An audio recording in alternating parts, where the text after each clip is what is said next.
আশ্বিনের শারদ প্রাতে বেজে উঠেছে আলোকমঞ্জিত।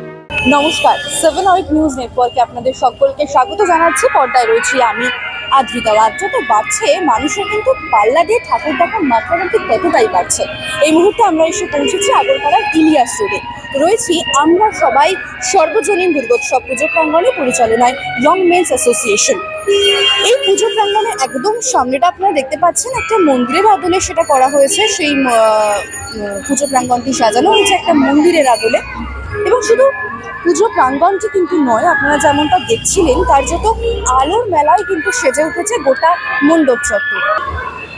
যেমনটা আপনাদেরকে জানাচ্ছিলাম যে একটা মন্দিরের আদলে, অর্থাৎ যেটা দেখতে পাচ্ছেন এই মুহূর্তে পর্দায় আপনারা, বিষ্ণুপুর টেরাকোটার মন্দিরের আদলে সুসজ্জিত হয়েছে এবছরের আমরা সবাই সর্বজনীন দুর্গোৎসব কমিটির পুজো প্রাঙ্গণ। সুবর্ণ জয়ন্তী বর্ষ এবার তাদের, অর্থাৎ 50তম বছরে তাদের পুজো করেছে। আর 50তম বছরে তাদের চমক বিষ্ণুপুরের টেরাকোটা মন্দির।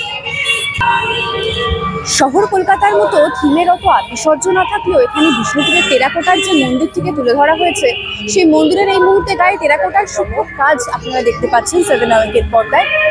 শুধুমাত্র মণ্ডপের বাইরেটা নয়, আপনাদেরকে মণ্ডপের ভেতরটা, অন্দরমহলটা ঠিক এরকম হয়েছে সেটাও কিন্তু আমরা ঘুরিয়ে দেখাবো।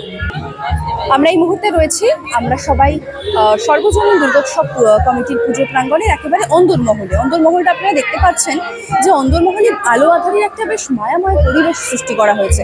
সেই সঙ্গে বাইরে যেরকম টেরাকোটার কাজ, ভেতরেও কিন্তু টেরাকোটার সাহায্যে বিভিন্ন দেবদেবীর মূর্তিকে মণ্ডপের যেটা দেওয়াল সেখানে ইনস্টল করা হয়েছে। মণ্ডপের দেওয়ালেও কিন্তু আপনারা দেখতে পাচ্ছেন টেরাকোটার সাহায্যে তৈরি হয়েছে বিভিন্ন দেবদেবীর মূর্তি, এবং সেই দেবদেবীর মূর্তি এবং আলোর মালা, আলো আধারী পরিবেশ সব মিলিয়ে কিন্তু অপরূপ সুন্দর লাগছে মণ্ডপের ভেতরের অংশটা। বিষ্ণুপুরের টেরাকোটার মন্দিরের আদলে তৈরি হয়েছে এবছরের তাদের পুজো মণ্ডপ, এবং আপনারা দেখতে পাচ্ছেন যে ইতিমধ্যে প্রচুর দর্শনার্থী তারা কিন্তু আসছেন এবং প্রতিমা দর্শন করছেন এখানে। মণ্ডপের পরতে পরতে কিন্তু কার্যত বলা যেতে পারে আলোর ম্যাজিক। এই মুহূর্তে আপনারা দেখতে পাচ্ছেন মাতৃ প্রতিমার সেই ছবিটা, একেবারে সাবেকি ঘরানার মাতৃ প্রতিমা, এবং সেখানেও কিন্তু আলোর একটা মায়াময় পরিবেশ সৃষ্টি করা হয়েছে। অর্থাৎ মায়ের সামনে মণ্ডপের অংশটা আপনারা দেখলেন, আলো আধারী পরিবেশ। মা যেখানে অধিষ্ঠান করছেন সেই জায়গাটিকেও কিন্তু খুব সুন্দরভাবে আলোর মালার সাহায্যে সজ্জিত করা হয়েছে, এবং প্রত্যেকেরই কিন্তু নজর কাটছে এই অপরূপ সুন্দর মাতৃ প্রতিমা। আপনাদেরকে এতক্ষণ আমরা ঘুরিয়ে দেখাচ্ছিলাম আমরা সবাই সর্বজনীন দুর্গোৎসব পুজো প্রাঙ্গণ। আর এই পুজো প্রাঙ্গণে মাতৃমূর্তির পাশাপাশি আলোর মেলা, সেটা কিন্তু আলাদাভাবে দর্শনার্থীদের নজর কাটছে। ক্যামেরায় চন্দন সেনগুপ্তের সঙ্গে আদ্রিতা মজুমদারের report, 7 hour news network, Agarpara. জয় হিন্দ।